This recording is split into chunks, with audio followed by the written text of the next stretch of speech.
नमस्कार विद्यार्थी मित्रांनो. बॉम्बे हायकोर्टची क्लर्क या पदासाठी 129 पदांची जाहिरात आलेली आहे. ज्याला S10चं सॅलरी असून 29,200 त्याचं बेसिक आहे. एज क्रायटेरिया आपण इथे बघू शकता. क्वालिफिकेशन जे आहे ते must possesses university degree of any recognized university, म्हणजे तुम्हाला कुठल्याही विद्यापीठाची पदवी चालणार आहे. Preference will be given to the holders of degree in law. ज्यांची लॉमध्ये डिग्री झालेली आहे त्यांना प्रेफरन्स दिला जाईल. पण याचा अर्थ असा होत नाही की विद्यार्थ्यांना लॉचीच डिग्री लागेल. लॉ क्लर्क, विधिलिपिक, ती जाहिरात 65 पदांसाठी पडलेली आहे. ती वेगळी जाहिरात आहे. सो कोणतीही पदवी असेल तरी तुम्ही ह्या पदासाठी अप्लाय करू शकता. English 40 words per minute typing certificate तुम्हाला लागेल.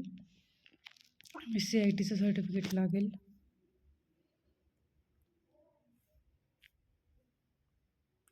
₹100 रजिस्ट्रेशन फीस असेल. त्यानंतर ते कॅन्डिडेट्सची एक शॉर्ट लिस्ट करतील आणि त्यानंतर परत ₹400 एक्झामिनेशन फीस तुम्हाला भरावी लागेल.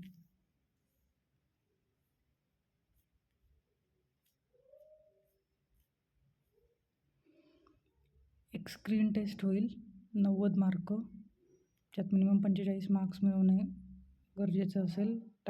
60 मिनिटं त्यासाठी टाईम असेल. सब्जेक्ट वाईज मार्क डिस्ट्रीब्युशन इथं दिलेलं आहे. टायपिंग टेस्ट होईल, 40 वर्ड्स पर मिनिट, म्हणजे 400 शब्द 10 मिनिटात टाईप करायचे आहेत. याला 20 गुण आहेत. आणि एक इंटरव्ह्यू होईल, ज्याला 40 गुण आहेत. यात मिनिमम 16 गुण मिळवणे आवश्यक आहे. शॉर्टमध्ये सिलेबस यांनी इथे दिलेला आहे. ज्या वेबसाईटवरती ॲप्लिकेशन भरायचं आहे ते पण इथे दिलेलं आहे. Thank you so much.